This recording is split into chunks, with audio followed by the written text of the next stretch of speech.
a pleasure to be here today with all of you, and really looking forward to this incredible season ahead. We had our first rehearsal with the Terre Haute Symphony last night, and it went really well. Mahler's First Symphony, and what an incredible piece of music that is, which you could hear this Saturday night on our opening concert of the season. Today's presentation, we're going to dive into a little bit about, well, a little bit of background on me. I want you to get to know me. I want to get to know you. A little bit about my artistic vision for the Terre Haute Symphony long term. And then we're going to close the presentation with a little bit about the upcoming concert, some of the highlights, a little bit about our guest artists. There's going to be some video clips and photos. And if you have questions about the symphony or about my background, I'm happy to answer anything you have. So I'm really looking forward to this. But the first thing I want to mention is it's been a hectic summer, but a very rewarding summer for me. My wife and I welcomed our first child and the newest member of the THSO Symphony family, Adrian. So it's been, this is Adrian Kalia, and 11 weeks old as of this week, and just incredibly happy boy. It's our first. So that the whole journey of parenthood has been quite the experience so far. Sleep is hard to come by. I will say, if I look a little tired, you can understand why. But I am so thrilled about introducing Adrian to the THSO family. As he gets a little bit older, he'll come to concerts and so forth. So just wanted to start the presentation by showing you Adrian. And of course, you noticed the onesie, yeah? The onesie is the official THSO centenary logo. As you know, I think, we are the oldest professional orchestra in the state of Indiana. This is our 100th anniversary. This is a big deal for us. So I love the design, and Sammy, you did a great job putting this together, our executive director. Will you stand up? We are going to be selling these. She can model it. It also comes in sweatshirts. What else does it come in? It comes in the t-shirt, so we're going to be selling those all throughout the season. So come by the merch table on Saturday. Very comfy too. Yes. You know, this is the 18-month size, but we managed to fit it on. So I want to start the presentation with a video clip, and I think you'll know this piece of music. Let's see.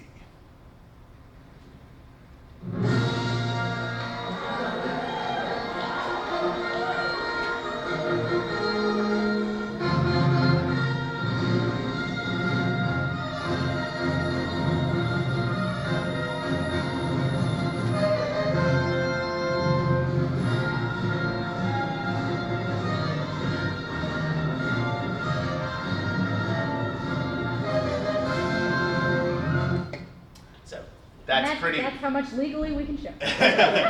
So that is pretty epic. You know, this is of course the main theme to Star Wars. That was from a performance I did this past May in Evansville with the Evansville Philharmonic. That was a live to click concert, meaning live to film, which is the full film shown on the screen while the orchestra plays the full score for the 2.5 hours. An incredible challenge. We could have a whole presentation just on the preparation of that. But I wanted to start with that because I love that music. But I also love, first off, the great war horses. And I wanted to show you, well, first off, I got to meet John Williams right there back in, this is 2012, this photo's from 2012, so a while back. And this is the great cellist Lynn Harrell in the middle. So this was after a concert we did of John's music in LA back in 2012.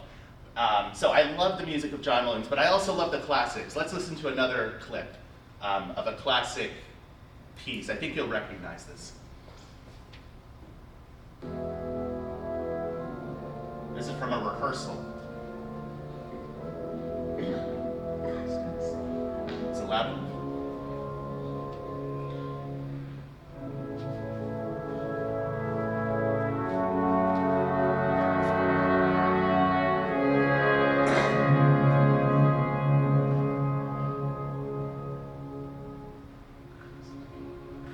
Recognize the theme.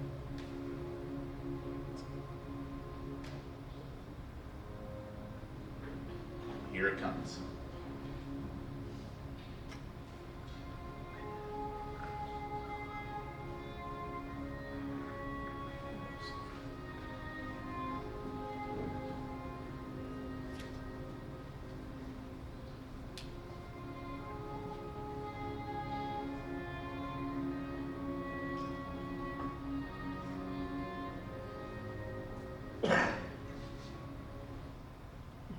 one of the most famous themes in all of classical music, the Dvorak New World Symphony, second movement, Largo. That was from a rehearsal with the Louisiana Philharmonic a few years ago. Wonderful orchestra based in New Orleans. And I guess the point I'm trying to make by showing these videos is the reality of the situation is the THSO, in order to survive, we need to do it all. We need to do the great war horses like Dvorak, but also the great film music of John Williams. And as a conductor, this is something I love to do. I love to do everything from pop music, film music, to the war horses by Beethoven, Dvorak. And you know, I think part of the reason why I love this type of music is my background. I come from, and we'll get into this, I come from a background which is rooted in, you know, kind of jazz, rock, and then I got into classical music a little bit later. But you may remember my concert with the THSO back in March. It was called Decades of Pop. There's a short clip I want to show you in case you missed that concert. This was my last concert with the THSO. I was still artistic director designate at the time, but this is from this past March with the singer, Dan Dominich, who's a fabulous vocalist who sings everything from Broadway to rock and classical. And this is your THSO.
Again, Derek Johnson on guitar, and of course we had Dan Dominich just nailing the vocals of the famous Stairway to Heaven Led Zeppelin song.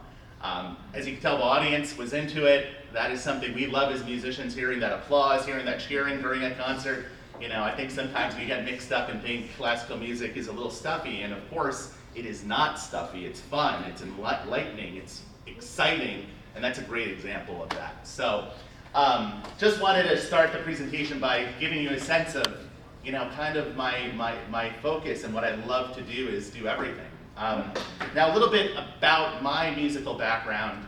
I started my career actually in Indiana, if you can believe it, in Columbus, Indiana, with the Columbus Symphony Orchestra. I realize I have a mic, maybe I should use this. Once my voice is loud enough, is it loud enough? It's okay, okay.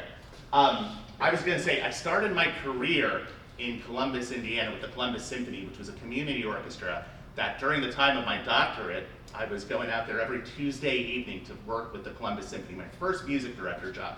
So I think that's kind of neat to say that Indiana has always played a special role in my development, not only IU, but the fact that my first job was here in Indiana. Currently, I just want to mention my position to give you a sense of what I'm doing now. Of course, this season I start as music director with the Terre Haute Symphony, entering my 6th year with the Evansville Philharmonic, just about 2 hours south of here, in Evansville, the Evansville Phil at the Victory Theater. And I'm also the music director of an orchestra out in California, Santa Monica, California, called Orchestra Santa Monica, starting my 8th year there. And we just had our opening concert last week, and also, of course, the Lake George Music Festival. Every summer I go to Lake George, New York, the beautiful Adirondack Mountains, to conduct 2 weeks at a summer music festival, which consists of orchestra, chamber music, and guest recitals. It's an incredible, beautiful place, very idyllic and beautiful, especially on the lake, being right on the lake. So you may be wondering, how do you balance all these different things? Well, it is a lot of work, a lot of frequent flyer miles, I will say that. But the good news is the primary focus of my work is here in Terre Haute and Evansville. Being in Indiana, I live in Bloomington and Evansville. So we split our time between the two because my wife teaches at IU part-time and USI in Evansville. So we're able to spend the bulk of our time here in Indiana, and having these different organizations, it gives me an opportunity to work with different guest artists. If there's someone in Evansville that I think would work really well in Terre Haute, well, we can invite them then. So it's a really nice opportunity to bring different musicians to these different cities and to get to know the communities. So right now, that is kind of the bulk of what I do in terms of my actual duties as a conductor, are these organizations, with the focus being especially on Terre Haute, as it's my first season here. Want to get to know the community, want to get to know you, and of course I want to get to know our musicians primarily. Just a little bit about previous positions that I've held over the years. I just wrapped up my tenure with Symphony New Hampshire, which is an orchestra in Nashua, New Hampshire, right outside of Boston. So I was there 6 years. I also was with the Pacific Symphony out in Orange County, California for 5 years as the associate conductor, one of my first jobs as a professional conductor, and that taught me a lot about how to work with professional musicians, work with different conductors, guest artists, and also being so close to Los Angeles, we got to do a lot of film work, and I got to work with a lot of studio musicians who actually recorded with John Williams, which was really fascinating when you hear these stories about how the first recording of Star Wars: A New Hope had gone, and learn about the intricacies of the film industry. Wow, is that really fascinating. It's really interesting stuff. So I learned quite a bit there. I was the music director of the Pacific Symphony Youth Orchestra, which was a high-level orchestra made up of high school students in Orange County. There was 107 musicians in that orchestra, and we had the opportunity to go to China my first year and do a 3-city tour throughout Beijing, Shanghai, and maybe in Shenzhen, I think it was, but it was an incredible, incredible tour to meet different people from that part of the world. The music director of the YMF debut orchestra. YMF stands for Young Musicians Foundation. That was a pre-professional training orchestra, which is a orchestra that consists of musicians who are between they have just graduated college and are looking to become professionals. So this is kind of the middle the middle point in their careers where they're trying to figure out what to do. An incredibly talented orchestra. They're one of the oldest pre-professional training orchestras in the country, actually, and they're based in Los Angeles.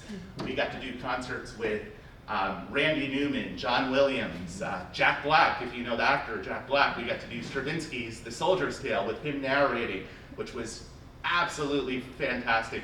He has a great sense of humor, and he's a musician himself. He's married to a classical cellist, so that was something I'll never forget.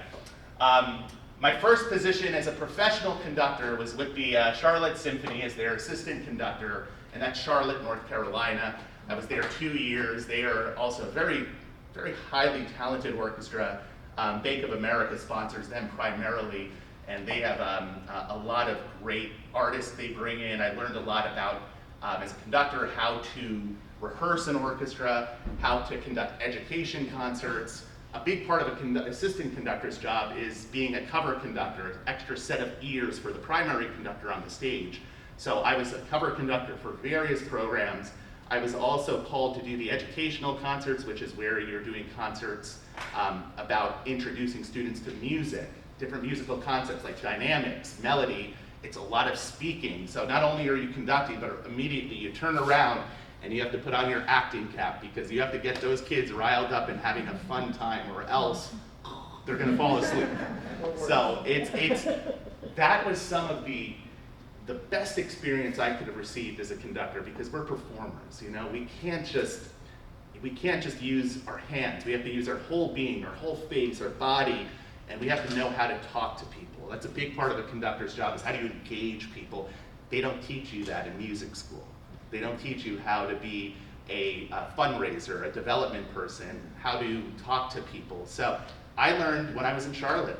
I was just on the job, they threw me in, and after doing about 100 education concerts, I think I got the hang of it, but you know, it's one of those things that I really owe that organization a lot, because I learned the functions of what it is to be a professional conductor. And of course, Columbus, Indiana, the wonderful Columbus Symphony, a great community orchestra. I was there 4 years, and I got to really learn how to program for an orchestra. They used to do 5 concerts a year there, and they're still around. They're also one of the oldest orchestras in the state of Indiana. They're not professional though, they're a community organization. I think they're 110 years now, something like this, so another great organization. Part of the job of a conductor is we oftentimes go out into all over the world to guest conduct. And a big part of my schedule is not only my music directorships, but finding time here and there to go out and work with other orchestras that not only put my profile on the map, but it gives me an opportunity to grow as a conductor, meet other orchestras, musicians. So in the past couple of years, I've had the opportunity to work with a number of orchestras, the National Symphony Orchestra at the Kennedy Center, which was, God, it was a huge honor to be part of that. Work with the National Symphony, one of the great institutions in our country. The Chicago Sinfonietta, I'll be going there next month to conduct. The Louisiana Philharmonic, which you just saw, the video that I just showed you. I also go internationally sometimes. I was in Poland 2 years ago conducting the Szczecin Philharmonic right outside of Berlin. So this was, and the way the Europeans make music is so different from the Americans, because they play way behind the beat. So it was very awkward at first. When I got there, I give a downbeat, and usually you hear ba. This was like ba, ba. So I had to adjust immediately, and not only that, but the language barrier. Thankfully, the concertmaster, the first violinist, spoke very good English, so he was able to translate my requests to the other members of the orchestra. But it was intimidating. It was very intimidating, but we got the hang of it, we got used to each other, and we got to do an all-American program. They had never played Copland's Appalachian Spring before. So this was the first time they were introduced to that piece. So that's one of my favorite pieces. So I was very honored to be able to bring that music to them. And we also did Bernstein's Candide Overture, the Leroy Anderson Piano Concerto with Jeffrey Beagle, and the Gershwin Porgy and Bess Fantasy. So it was a nice American program. Yeah, and then just a few others the past few seasons: the Baltimore Chamber Orchestra, Amarillo Symphony down in Texas, the Hollywood Chamber Orchestra, and the Long Beach Symphony. So, you know, being a conductor, like I said, you add up, those frequent flyer miles add up, and this is a big part of the reason why. You get out into the country, the world really, and work with these great orchestras. It's a real honor to be able to do that. And just a few of the special projects I've been involved with the past couple of seasons. One of those is called Symphony Masala. It's a concert of Indian Bollywood music, which is the film industry of music of India. So if you know Bollywood, it's very rhythmic music. There's a lot of dancing involved. It's colorful. If you've ever been to an Indian wedding, that's like the world of Bollywood. High energy, lots of people. And what we created was a 2-hour show with a singer from India who sings the great Bollywood songs with a full orchestra. As far as I know, in this country, this has never been done. And now we are bringing the show from orchestra to orchestra and getting a lot of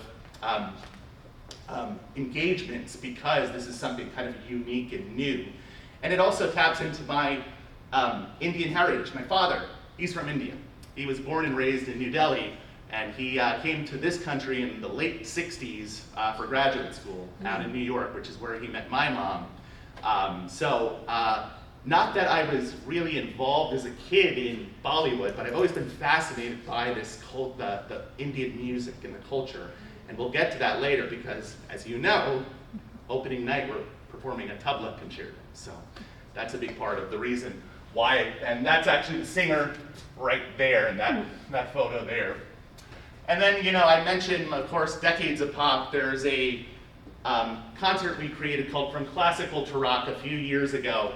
And this involves a full rock band with the orchestra performing the music of Led Zeppelin and Queen. And a couple of years ago, we actually did a concert with Nancy Wilson from Heart, who's right up there, and the guitarist right there, and Martin Anderson, who's a famous rock bassist. And we also had Johnny Resnick join us from the Goo Goo Dolls. So we had a full orchestra, and we got to collaborate with different rock musicians.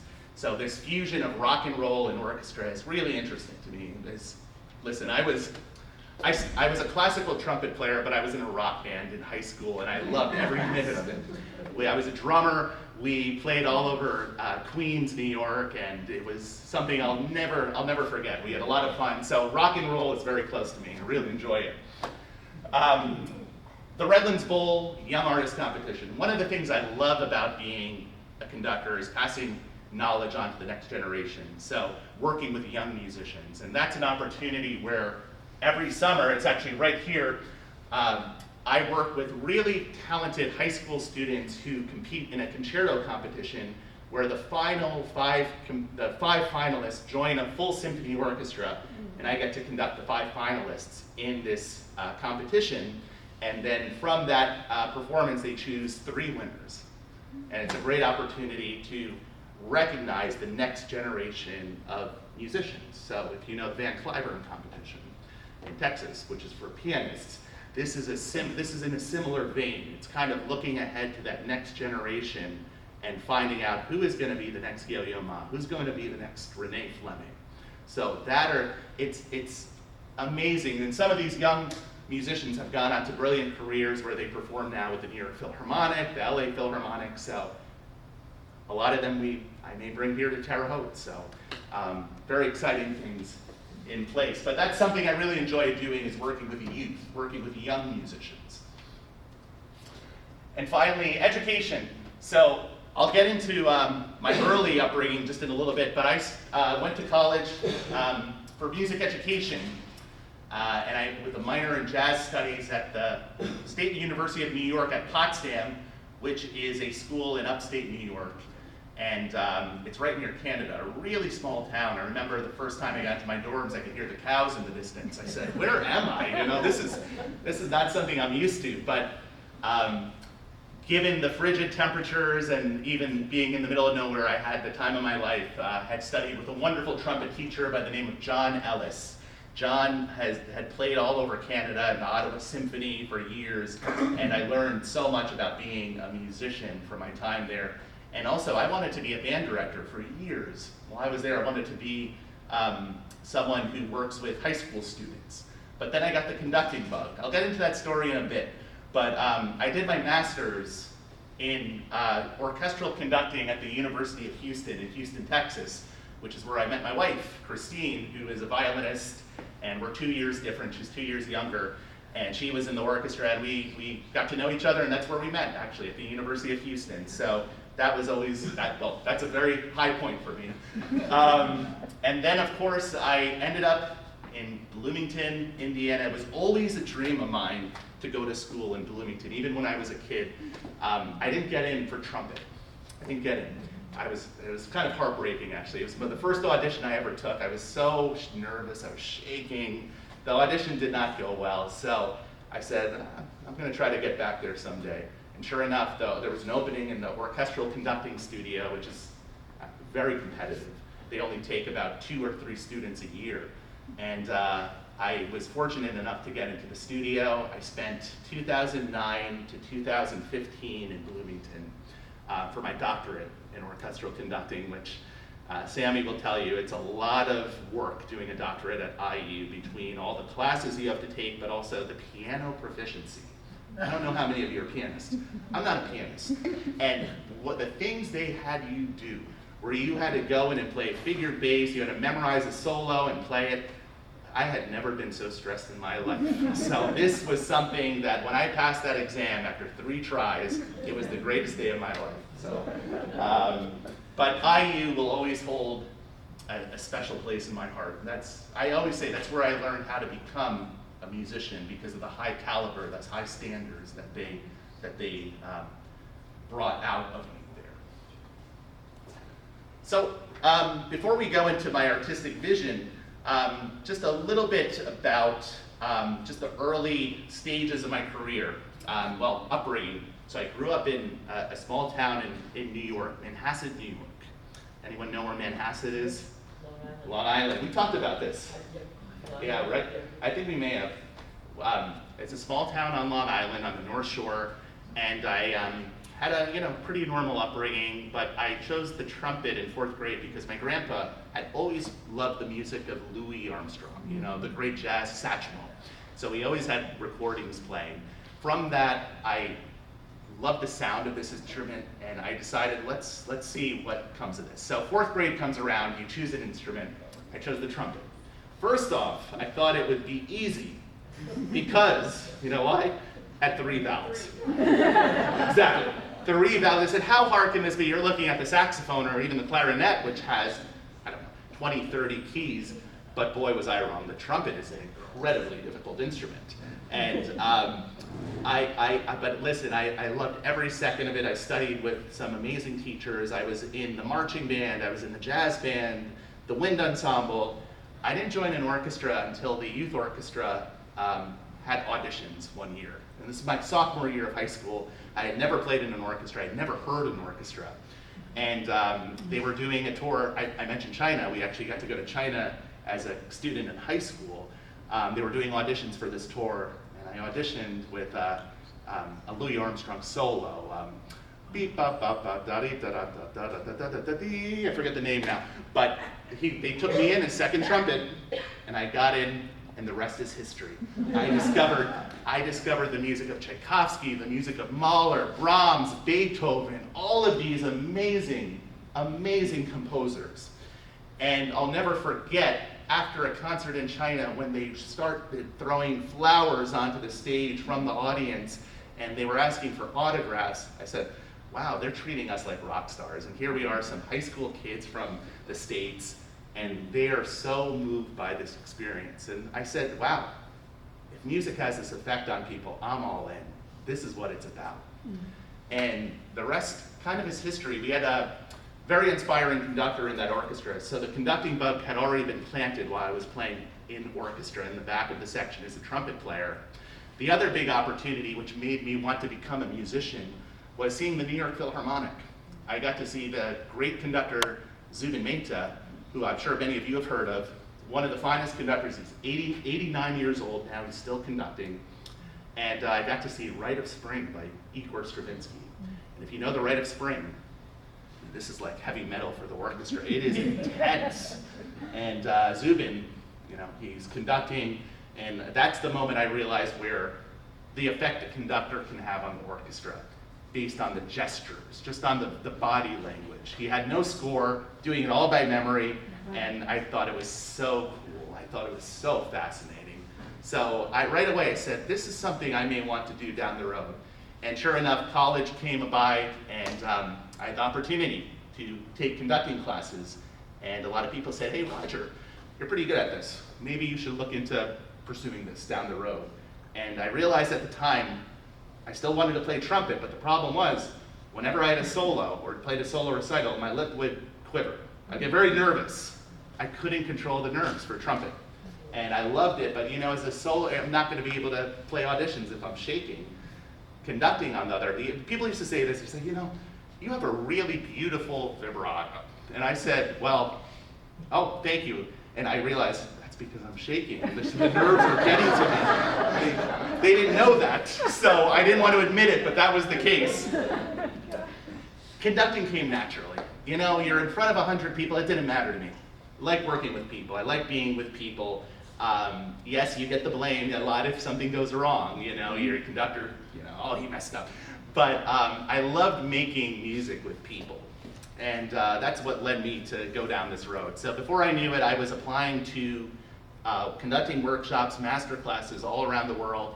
I got a scholarship to go to the Czech Republic for a week and study with a conductor out there and work with an orchestra there while I was a junior in college, which was really an amazing opportunity, which I don't take for granted. Just an unbelievable opportunity to be in front of European musicians who really play, like I said, in a different way. And I got to go to the Aspen Music Festival. I was fortunate to go to many different summer music festivals throughout this country. And you know, for years I was basically recording myself with my friends as musicians. I would bribe them by paying for pizza to give them and beer. And before I knew it, I had conducting footage, which I used then to apply to different schools. So to get into conducting schools, like graduate programs, you have to have a video that shows you're conducting. So this is the only way to do that as a young kid. You don't have the means to hire a professional orchestra. So that's how I did that. And sure enough, well, as I mentioned, you already saw where I ended up. So a lot of exciting things happened during that time. Before we get into artistic vision of the THSO and what I would like to bring to you, our audience, any questions about my background, about conducting? Maybe just 2 or 3 questions we could take. Yes? When you were at IU, were you able, I realize you're a poor student, you know, you don't have money Yes. to do a lot of stuff, but while you were there, were you able to go to the various other large cities to watch symphonies? That's a great question and great point, because at the time I did not really take advantage of that, no. We were fortunate though that the Cleveland Orchestra, they would come to IU every year. So I got to see a lot of rehearsals on campus of the Cleveland Orchestra, and I even got to do a master class with their conductor, who's still there, Franz Belzer Most. And that was something that was very beneficial in my development as a musician. The great thing about IU is they bring a lot of visiting groups. Minnesota, I think, came. Minnesota, yeah. Yeah. The great conductor Leonard Slatkin used to do a residency every year, so. Were you there when Penderecki was there? Penderecki, no, I don't. Yeah. Was he there? Too, yeah. Those See, people. yeah, so I would say that I didn't get to travel, but they would come to Bloomington, so we were very fortunate. What I did do was go to Indianapolis occasionally. I did go up there to see rehearsals. I auditioned for assistant conductor in 2015, it would have been, for the ISO. And yeah, got to sit in rehearsals, watch them a little bit, but yeah, great question. Yes? This is not exactly about you, but in your travels you came across the Symphony Orchestra of Bollywood. Yes. Is there any chance you would consider bringing that sort of music to Terre Haute? Absolutely, absolutely. So again, you know, I as someone who is of Indian heritage, this was something I created with the singer. The singer is based in Boston, but we're already bringing it to Evansville this year in March, and also Santa Monica. I think it would make perfect sense to also bring it to a community like Terre Haute, where there is also an Indian community here. We have to, this is part of my artistic vision, but I'll get into it. You know, I think it's important that we reach audiences who may not be familiar with the THSO, and as someone who loves this type of music, why don't we try to engage the Indian community who may be willing to bring their friends, their family to Tilson, and be able to bring this show to as many people, not just Indian people, but you as well who may not know Bollywood. Listen, it's a celebration of Indian culture. It's not just Bollywood, it's about music spanning from 1960s all the way to the present day. So I would love to bring it here, and we could also do workshops and symposiums on what is Indian music, what is Bollywood. And I think that's a big part of it. Is even in Evansville, I told our team there, I'm worried about how tickets are going to sell for this, because a lot of people I don't think know what this is. So we're doing a number of pre-concert events in the community leading up to it, so people understand what this is. So I think maybe definitely in the next 2 or 3 seasons, we can hopefully bring that here. So I'm available that evening, so one to me. yeah, you'll I come? will get on the Evansville University Symphony website as soon as Oh. possible. Yeah. So that, yeah, if you're interested, yes, I should say if you're interested in coming this year, it's in March 22nd in Evansville. So you can get a sneak peek. So let me dive into my vision, and I'm curious after this portion, I'm sure you'll have a lot of questions. So let me dive into this. So when I'm thinking about vision, there's a philosophy I have. It's 3 questions I ask myself. I ask, and this is about programming. I say, how does the piece fit with the audience, community, and orchestra? What does the piece mean to me as a conductor and as an artist? And how does it relate to the other pieces on the program?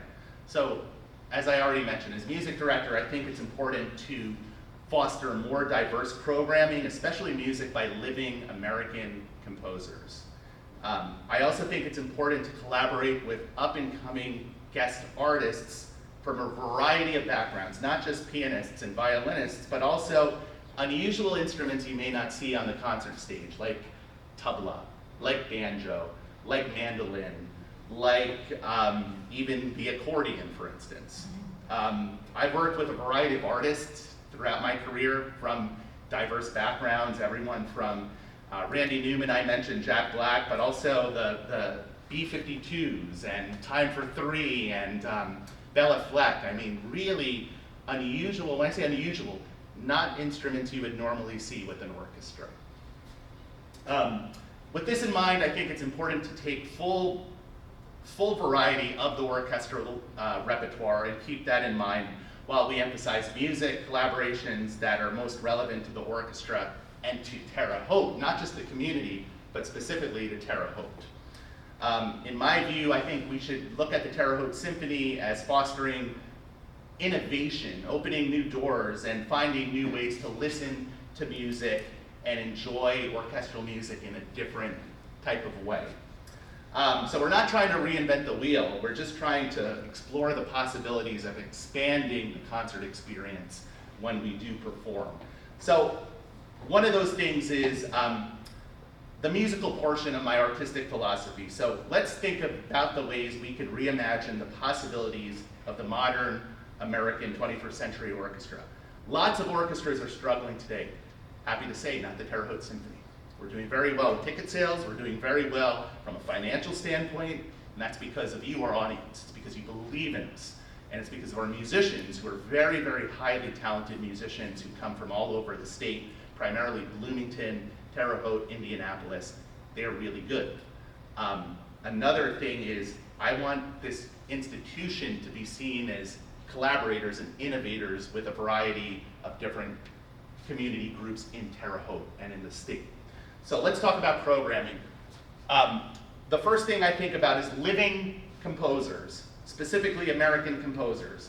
I think we should try to include maybe one living composer on the majority of our programs. This would be music that is new, fresh, and current. This season, we have our composer in residence on our opening concert. We're premiering a piece by him, by Dan Powers. We have the Tabla Concerto by Danut Wijeratne. We have a concert piece by Valerie Coleman. We have the John Williams concert. We have a Brazilian-American composer, Clarice Assad, in May, and also Sheridan Seyfried from Philadelphia. That's all in this one season. Speaking of Sheridan, I want to play a video for you. This is what you can expect in May when you hear Sheridan Seyfried's piece. This is the third movement of the double violin concerto featuring Timmy and Nikki Chu. How do we make it louder? Do we make it louder? Yeah. Oh, it's right there.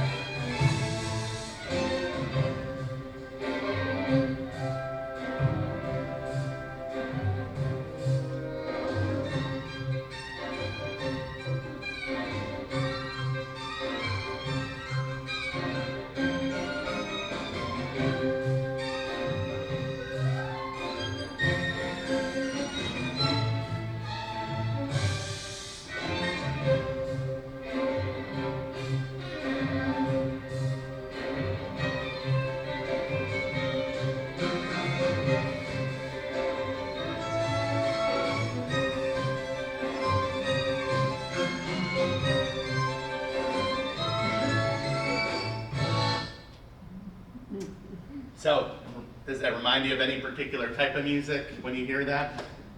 Anyone? Is it bluegrass? Bingo. That third movement is based on Bela Fleck's Whitewater is the name of the tune.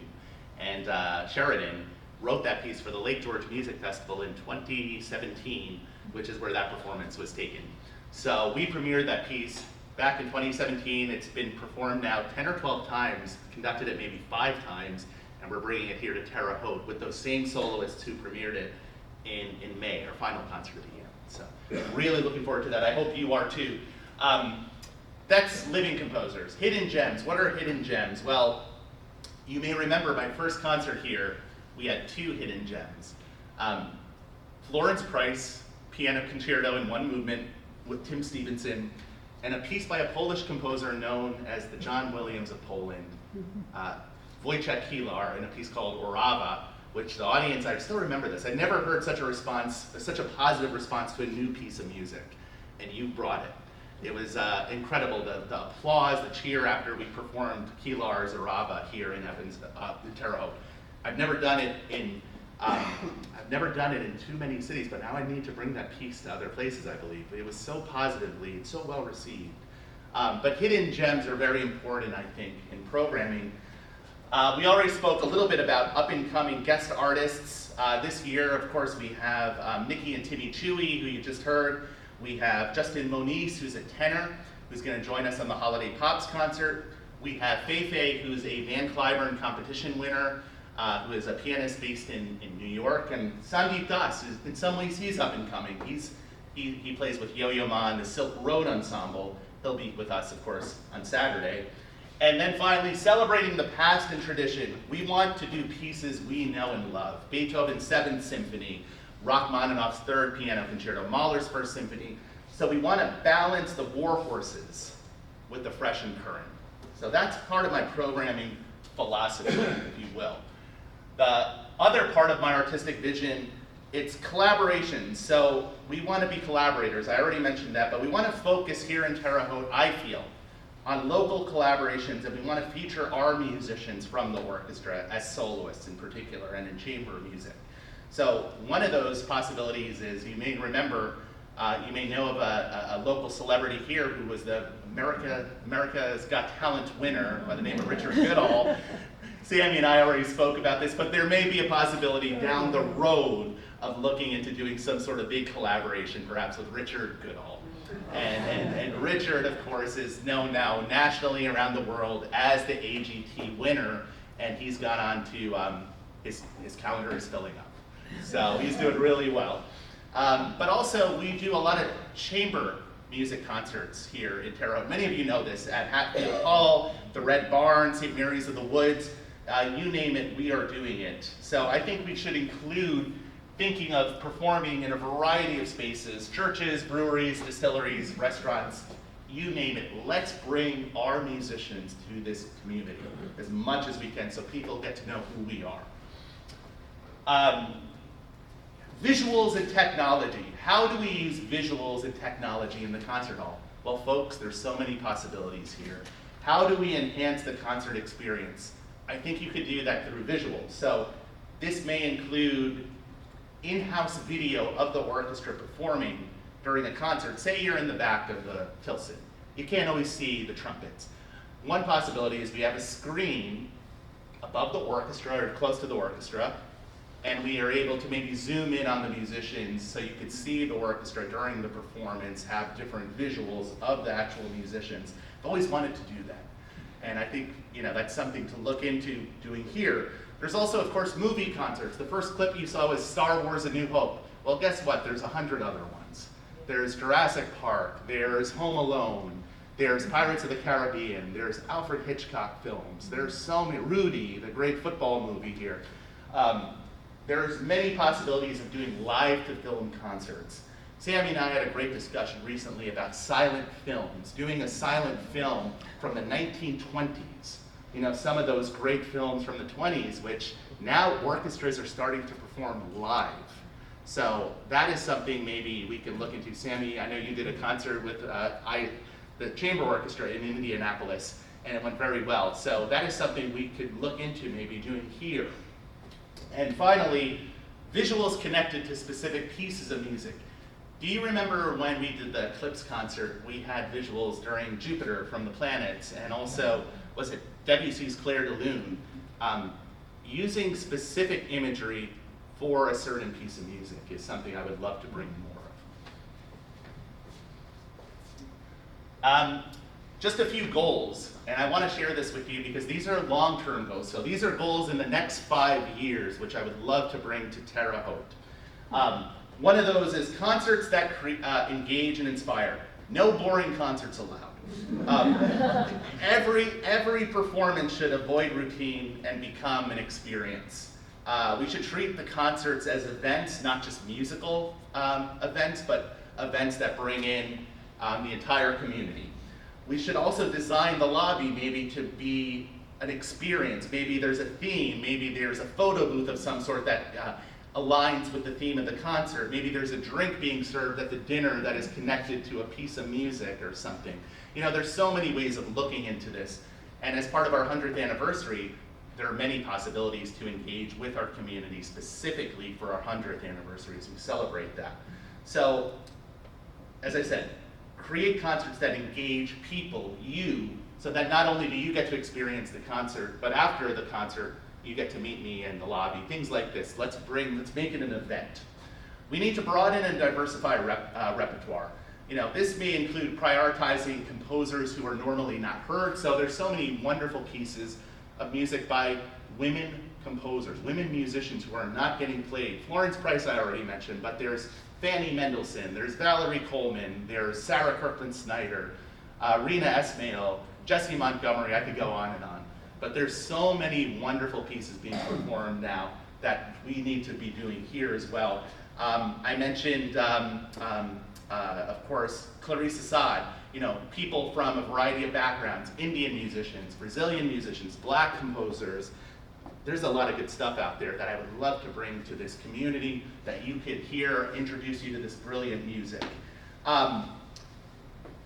Collaborate across communities and cultures. So let's find a way to partner with civic leaders and local institutions. So the mayor of Terre Haute, maybe there's an opportunity for the mayor to be able to narrate a piece of music with us. I want to get to know him. I want to be able to work with him in such a way where we're really connecting. Historical museums. Yes, there's the Historical Museum here in Terre Haute. Religious centers. Like, there's so many possibilities to do concerts, which we have been doing, but I think we could even do more of. So that's something that's very important to me. And also, we want to expand our audience demographics. You had a question about, or you mentioned the Bollywood concert. That's an opportunity to expand our demographics through culturally specific programming.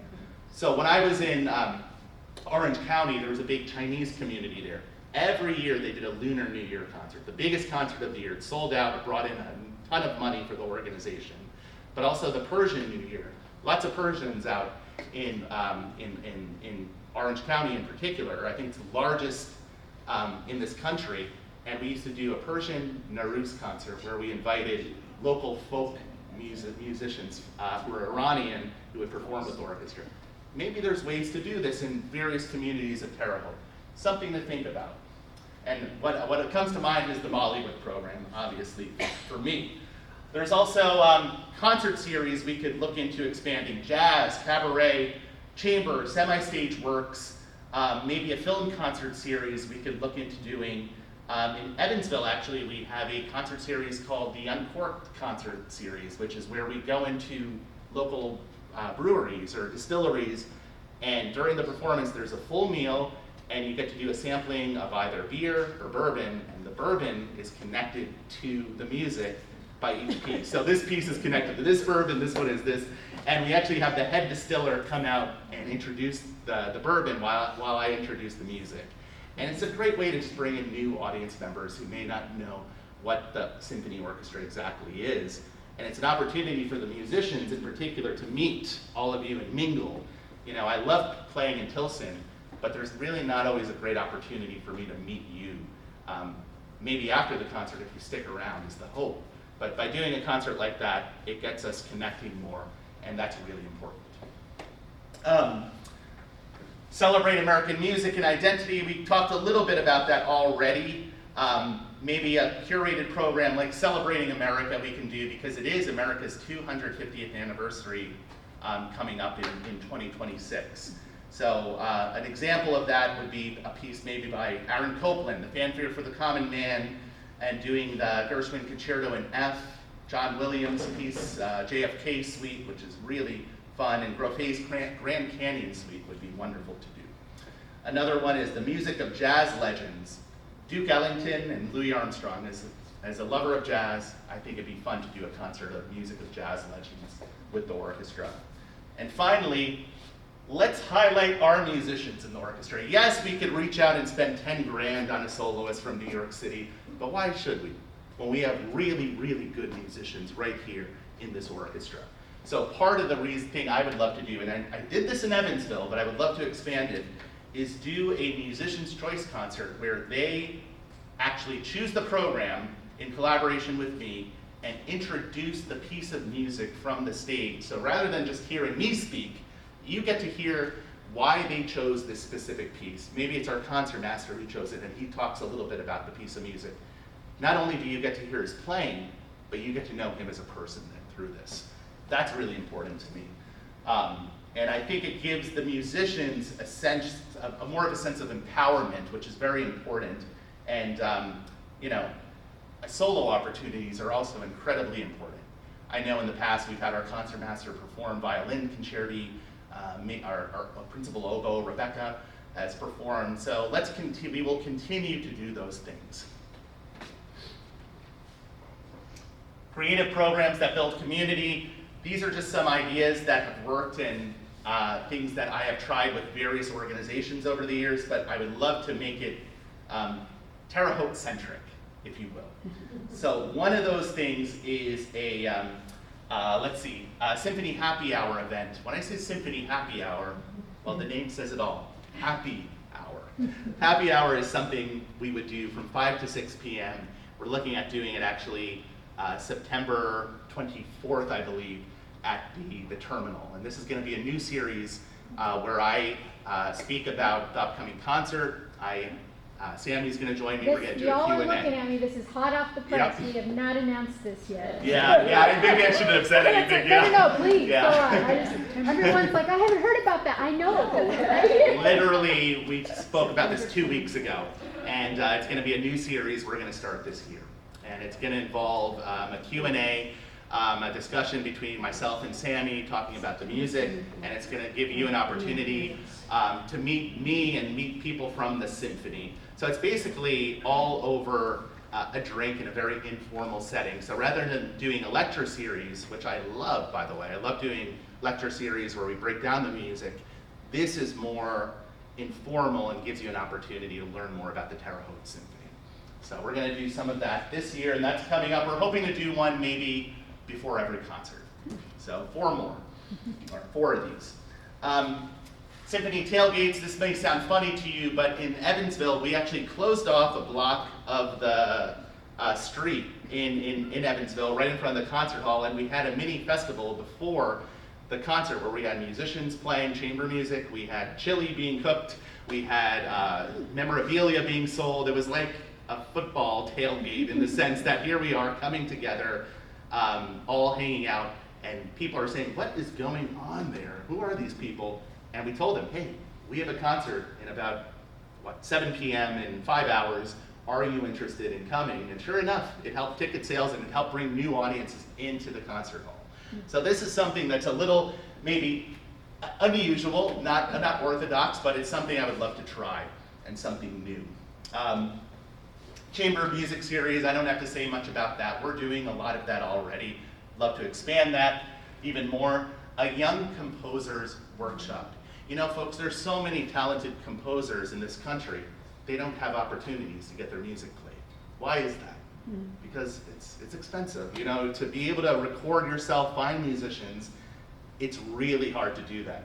But I would love to be one of those orchestras that gives the opportunities to musicians, composers, maybe in high school, in college, and what we can do is essentially create a program where we perform their music through a competition that they would submit their music to us, a national competition, And from there, we could do workshops, we could bring them, fly them into Terre Haute, and then eventually premiere their music. You would hear the next generation of composers here in Terre Haute. So that's something that could be very new and unique, I think, to bring here.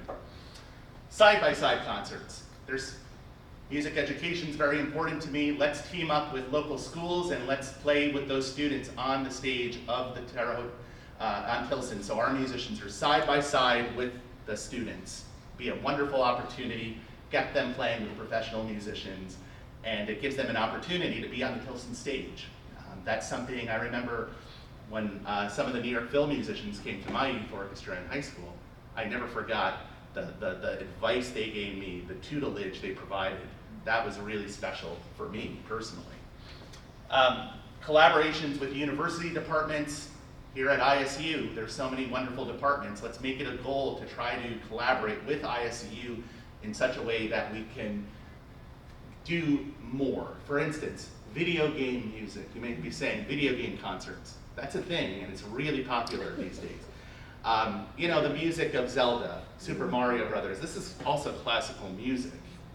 The graphic arts department here, the media department, maybe there's an opportunity for students to show their work while we perform. So that's an example of doing something with a local university here. The musical chairs program, this is something we're going to do in May. We're looking to have our students, well, our students, but students from Terre Haute sit on stage with the Terre Haute Symphony during a rehearsal. So not only do they get the vantage point of sitting in the audience, they actually get to hear the orchestra from the viewpoint of sitting on stage. So if the first violinist is here, you may have someone sitting right next to them. And we let the musicians know about this. And it may seem a little awkward, but you know what? It's an opportunity to show those students what it's like to be on stage with a professional orchestra, which is really kind of exciting. And after the rehearsal, we would do a Q&A with me and a few of the musicians talking about what it's like to be a professional musician, college auditions, those sorts of things. And that's something Sammy and I have worked out with our team to bring to Terre Haute this year, something new. And this would fall under the category of community engagement, education, music education, especially. And then there was talk about a podcast series. You know, podcasts are so popular these days. Why doesn't the Terre Haute Symphony team up with a local radio station and do some sort of podcast series where we talk about the music being performed on concerts? I think that could be really interesting. So there is talk about doing that as well in the future. And finally, looking ahead, reimagining the 21st Century Symphony Orchestra. So I'm not going to dive into these too much, but I just want to give you a sense of what it is that I feel is important.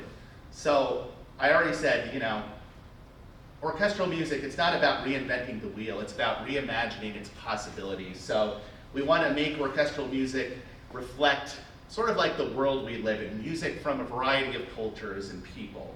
We want to embrace innovation, a lot of innovation, without compromising artistic excellence or integrity. So that doesn't mean we're just going to do some rock concert if there's no musical benefit to it. You know, everything we do has to have excellence and integrity at its core. It can't just be about, oh, we got to do the next Taylor Swift song because, you know, that's going to bring in all these people. I like Taylor Swift, though, I will admit it. Like, some of her stuff is okay, but we're not going to do a whole Taylor Swift song concert. I'm sorry, Swifties, if you're out there. But, you know, I think it's important that, and I will say Taylor Swift, that's probably a bad example to use because she actually is incredibly talented. I mean, she's sold out arenas, but there are some artists where I would stray away from. And I think that's probably for the best. But I want to bring as much variety as we can to the orchestra. The other thing is we want to build partnerships that elevate our community and tell their stories.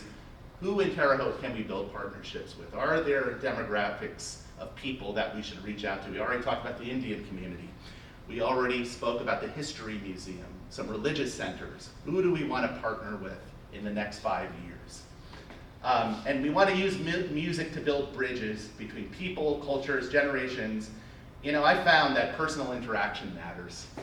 You know, it really does. I was fortunate that I got to meet a lot of people here in Terre Haute after my first concert when David Bowden invited me when he was ill and couldn't make the concert. So that was an opportunity for me to meet you. And then the next concert I came back, David and I shared the Eclipse concert. I got to meet you. And then the third concert was the Decades of Pop, where Dan Domenech, our vocal soloist, also got to engage with our audience. So I think personal interaction matters a lot, and I want to do as much as I can. So I already told this to the board. I said, in my first year as music director, give me a list of 3 to 5 people I need to meet in order to get known in the community. So you, I mean, think about this. You don't have to tell me now, but I want to ask you that same question. Email me if you have any thoughts. Say, you really need to meet this person, Roger, to get more connected to the community. Because I want to learn. I'm relatively new here, so I need to learn and know who to meet. This is very important to me. And as you can tell, I don't think I'm shy. So I'm happy to meet whoever you would recommend. How are we doing on time? It's 3:05. Any questions about this artistic vision? And the last part of the presentation, I'm briefly going to talk about the upcoming concert and play a few clips. But if you have any quick questions, maybe we can go through those right now. Does it sound exciting, the next 5 years?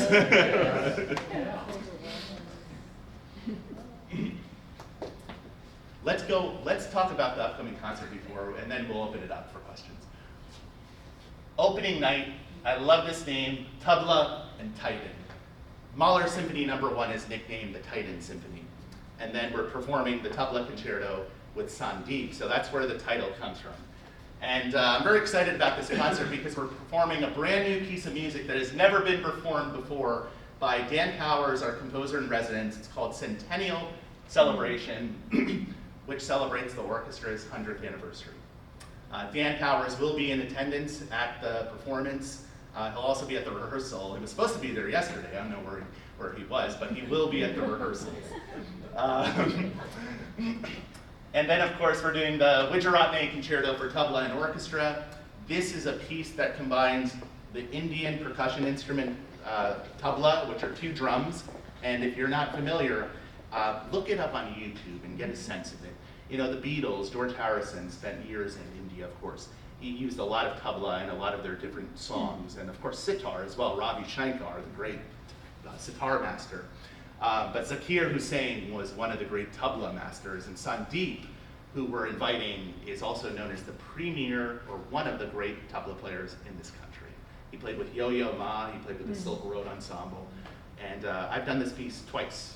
So this will be my 3rd time doing it, and audiences seem to really enjoy the variety of music that it produces. It's very much like film music at times, but there's also moments where the tabla takes the spotlight, where he plays incredibly these virtuosic figures. He sings and vocalizes as he plays as well.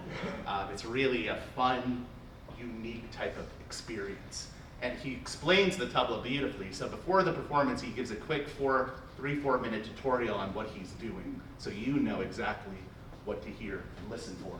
And finally, it's my favorite composer, top 3 actually, I would say, Gustav Mahler. He said a symphony should represent the world. It should contain everything. And that's the Symphony No. 1, the Titan, which is one of the biggest symphonies in the symphonic literature. It's 1 hour in length. It's incredibly difficult. It's 4 movements. The orchestra gets a workout, and the brass section in particular.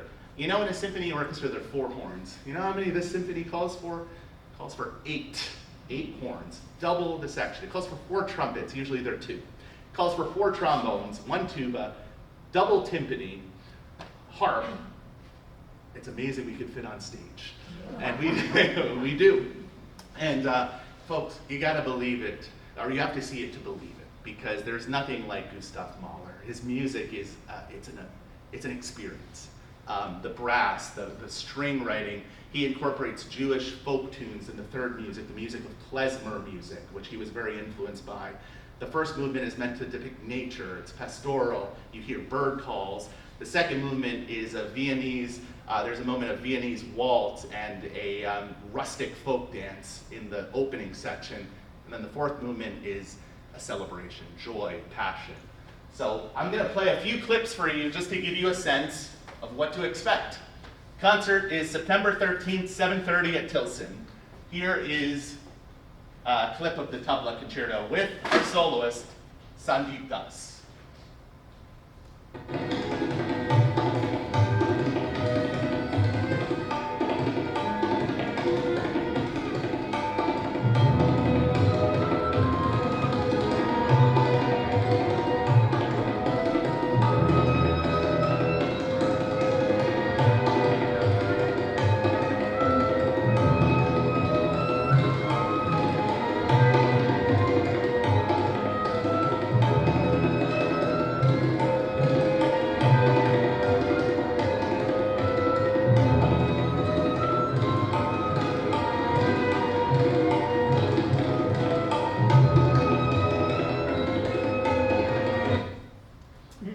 So, yeah, I mean, he's, as you can see, fast hands, virtuosic hands.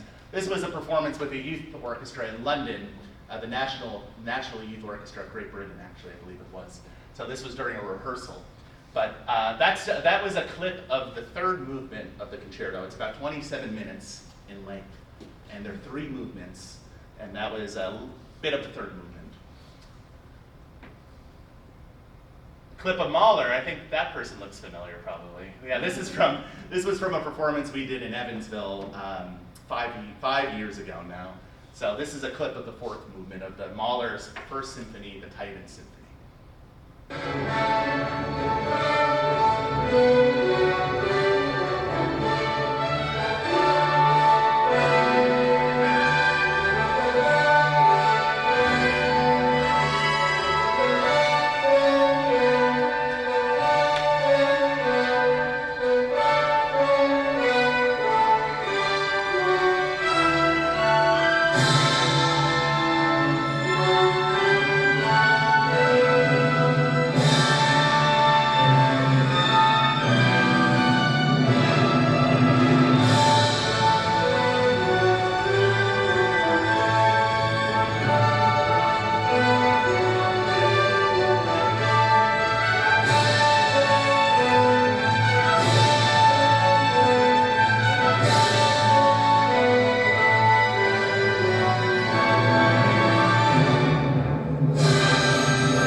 So, yeah, what you can expect this Saturday is that was the end of the Mahler's First. It's an incredible ending. You could tell the climax is just build and build, and then it explodes at the very end.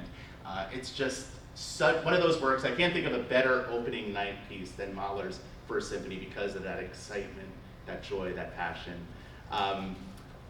If you have any questions or thoughts about the season, if you have questions about me, or about my background, anything, we're going to do it now. But my email is right there, roger.kalia@thso.org. Please feel free to email me about also the question I asked you. 1 to 3, up to 5 people I need to meet. Actually, I would say that. Anywhere from 1 to 5 people I need to meet in the community this first year. But yes, question. Watching you conducting that and the intensity in your face and body, is there any way we can hear the symphony and also see you? Well, yeah, and to this day, it doesn't get easier. Sometimes it's like being a musician and playing an instrument, listening to yourself. Can't stand watching myself conduct. But thank you. This is what I was talking about earlier, this idea of the in-house video. Not for this first concert, but we can certainly look into it for future concerts. Maybe not every concert, but maybe 1 or 2 a year, because it is it involves a lot of equipment, a lot of technology. There's a lot of equipment that Tilson doesn't have, so we have to rent it. Yeah, so we would have to rent it, yes, yeah. But I appreciate that comment very much, and yeah, we will figure out a way. But you have the advantage of Rose Holman being just down the road. Yes. And I think they probably already have that. They do, that's where we talked Capability. about doing silent films, because they have all the setup for that. Yeah. They only have 620 seats, and Tilson has 1450. So Rose, I've been to Hatfield. I was there a couple of months ago. It's a beautiful theater, and it's good for a small chamber orchestra.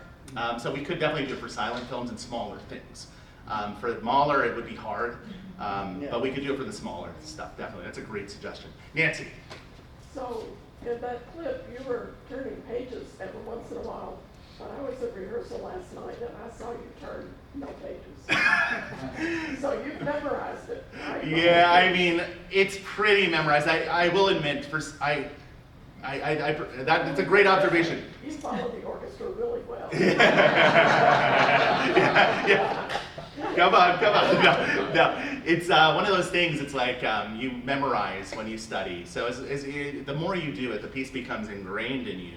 And there's certain pieces I refuse to use a score for. I don't need it, because it gets in the way of the music making if you do turn the pages. I want direct communication with the 80 people in front of me. If you turn a page, you're looking down, and it takes away from that communication. But for Mahler's First Symphony, I will have the score there as I don't want to say, it provides a little comfort, I think, also for me. There are certain scores, like I said, the Beethoven 7th being one, the Dvorak 8th Symphony, I don't need to score for. But the Mahler First, because it's 60 minutes, I do have the score out there. But I agree, Nancy, and I appreciate that observation. The trumpets, for instance, they're pretty far from me. I'm looking down, and I try to give a cue, it's going to get obstructed in some way. So I need to be 100% focused, especially to the winds who are so far away from me. They need my attention.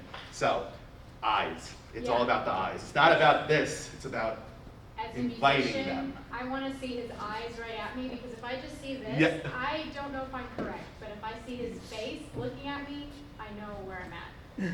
Yeah, so, you try your best to make sure you invite every musician to come in correctly, but also they feed off of that.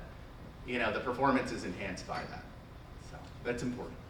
Yes? Roger, what Nancy was saying, wasn't there a case about 20, 25 years ago where there was some really rich guy who enjoyed Mahler so much, Yep. he was not a musician, Yeah. had muscle memory, and he would conduct Mahler Oh, in front yeah. of audiences? Was that I think you're referring to the Gilbert Kaplan. Gilbert Kaplan was a very wealthy person, I believe. He was a lawyer. He may have been on Wall Street too, from New York. Very wealthy man. He bought out orchestras because his passion was Mahler's Second Symphony. He memorized the score just by listening to it over 1,000 times or whatever. And he had no background in music, but he took 1 or 2 conducting lessons, and sure enough, through his money and wealth, he was able to buy these great orchestras and conduct in a very poor fashion Mahler's Second Symphony. And this led to a Deutsche Grammophon recording, DG, one of the top record labels in classical music, and he recorded it with the Vienna Philharmonic because he paid for it. And it just goes to show, this guy, I appreciate his knowledge because he knew the piece inside out.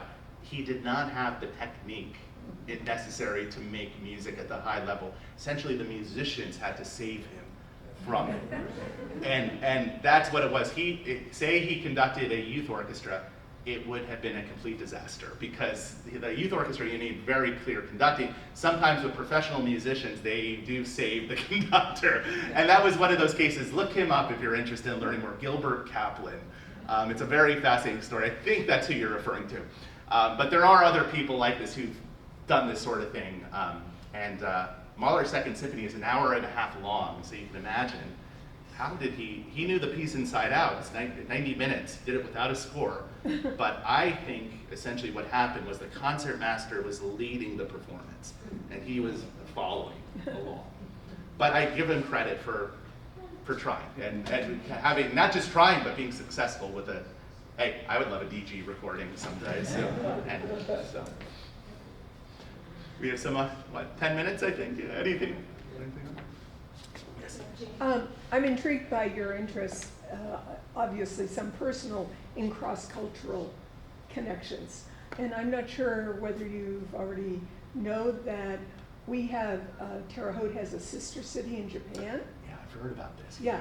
Yes, And Rose I have. also has an ongoing long-term relationship with another city, a larger city, Kanazawa, in Japan. Oh, wow. And I'm just, I actually looked it up. Kanazawa does have an orchestra, Tajimi does not. Huh. But that there might be some ways to link in.